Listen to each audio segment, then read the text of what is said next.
और पूरे गांव गांव में नहर पहुंचा करके लोगों की जो जमीनें थी, जो ऊसर थी, जो बंजर थी, जहां पर खेती नहीं हो पाती थी, उन खेतों में फसलें लहरा रही हैं। आज जो ये गेहूं हो रहा है, तमाम लोग हमारे पुराने बुजुर्ग लोग हैं, आप जानते होंगे कि लाल वाला गेहूं हुआ करता था, बीघे में 2-2.5 कुंटल होना मुश्किल हो जाता था। लेकिन आज बीघे में आप 10-10 कुंटल गेहूं काट रहे हैं, 10 कुंटल धान काट रहे हैं। ये हरित क्रांति कांग्रेस ने ले आई थी। कांग्रेस की सोच थी कि इस देश का गरीब और मध्यम वर्ग के लोग जब मजबूत होंगे, ये देश विकसित बनेगा।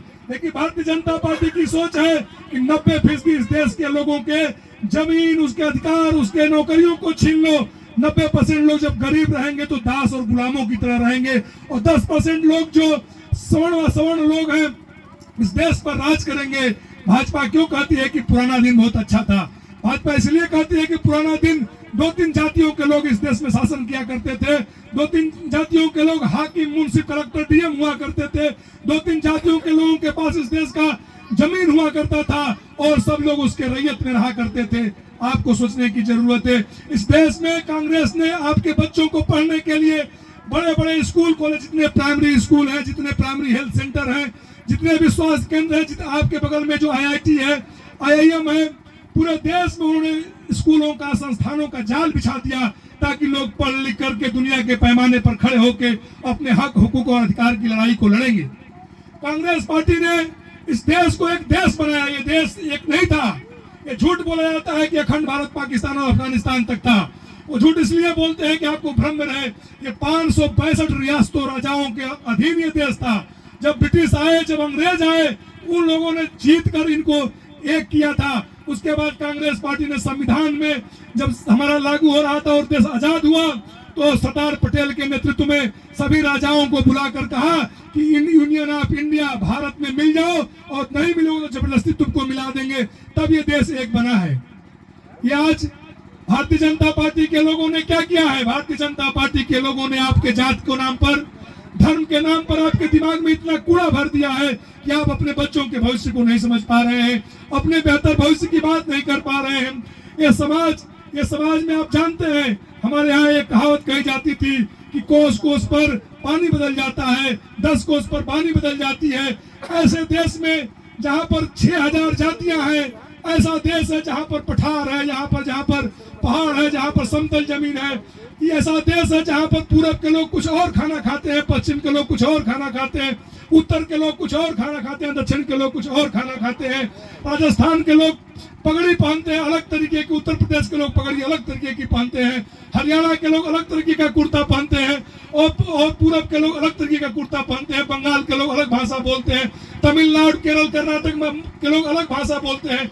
आप समझ सकते हैं कि यह देश कितनी भागों में बटा हुआ देश है।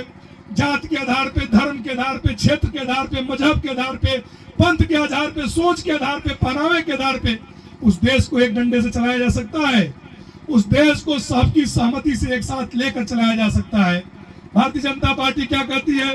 भारतीय जनता पार्टी ने सीख लिया है कि जब कोई रोजगार की बात करे, जब कोई अधिकार की बात करे, जब कोई महंगाई की बात करे, जब कोई शिक्षा की बात करे, जब कोई अपने बेहतर नौकरी की बात करे, तो भारतीय जनता पार्टी लेकर आती है हिंदू मुसलमान, भारत पाकिस्तान लेकर आती है, क्योंकि वो सूट करता है उनको। वो जानते हैं कि 15% मुसलमानों के खिलाफ लोगों को भड़का करके वोट लो, न वो रोजगार की बात करेंगे, न अधिकार की बात करेंगे। ये हमको आपको समझने की जरूरत है। पाकिस्तान की बात करते हैं, चाइना आपके देश में घुस गया है, उसकी बात नहीं करता है मोदी। अभी अमेरिका गए थे मोदी जी, अमेरिका के राष्ट्रपति ने उनको बैठा करके साइन करा लिया और बोला कि इसको साइन करना पड़ेगा। मोदी के जाने से 2 दिन पहले बेड़ियों में भर के जो लोग यहाँ से अमेरिका गए थे और मिलिट्री जहाज पर लाद कर भेज दिया यहाँ आपके देश में। और मोदी जी जब साइन करके वहां से लौट रहे थे तो 2 जहाज और लगा के भेज दिया, और मोदी जी कहते थे कि हम दुनिया के विश्व गुरु बन रहे हैं। दुनिया में उन्होंने नाक कटवा दिया। कल नेपाल में, ब्राजील के और तमाम देशों के लोगों को अमेरिका ने बाहर निकाला, लेकिन सम्मान पूर्वक उनको नागरिक जहाजों में बैठा करके बिना बेड़ियों के उनके देश में पहुंचाया। क्या नेपाल से भी गया गुजरा हमारा देश है? लेकिन ये मोदी की कारस्तानी को जानता है ट्रम्प। मोदी की कमजोरी को ट्रंप जानता है, इसलिए इसको झुका करके साइन करा रहा है। और ये घूम करके गुजरात के गिर के बंद कमरे में जो शेर है उनके साथ फोटो खिंचवा रहा है ये बेईमान आदमी। उसके खिलाफ आपको सोचना पड़ेगा। नहीं सोचेंगे तो इस देश को ये पुनः गुलामी की ओर धकेल रहे हैं। ये गुलामी ईस्ट इंडिया कंपनी भी आई थी, वो अंग्रेज नहीं आए थे, सेना लेकर कोई नहीं इस देश में आए थे, उसका नाम था ईस्ट इंडिया कंपनी। यहाँ पर व्यापार करने आई थी और लोगों को गुलाम बना दी।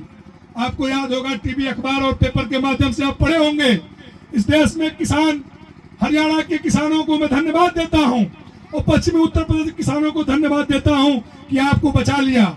नहीं तो इन लोगों ने इन जमीनों पर कॉन्ट्रैक्ट फार्मिंग के माध्यम से एक एक जिला एक एक पूंजीपतियों को दे देते और आपको उन्हीं के खेतों में फिर मजदूर बना देते। जहां से कांग्रेस ने आपको उठाया था वहीं पर भेजने की ये तरकीब लगाए थे। भारतीय जनता पार्टी की सरकार के प्रति आपको सचेत रहने की जरूरत है। वो धर्म को इसीलिए प्रयोग करते हैं ताकि आप अपने भूख से, अपने रोजी से, अपने रोजगार से और अपने भविष्य की बात न कर सके। एक बात मैं और कहना चाहता हूँ, ये मोदी जब से आया है इस देश में मुसलमानों के खिलाफ हिंसा बढ़ी है। जब से मोदी आया है दलितों के खिलाफ हिंसा बढ़ी है। जब से योगी आया है उत्तर प्रदेश में रोज दलितों को उत्तर प्रदेश के अखबारों में अगर आप पढ़ेंगे ध्यान से और 10 दिन का अखबार इकट्ठा करके देखिएगा, सैकड़ों दलितों के ऊपर कभी हत्या, बलात्कार, लूट, तमाम तरह की घटनाएं घटित हो रही हैं।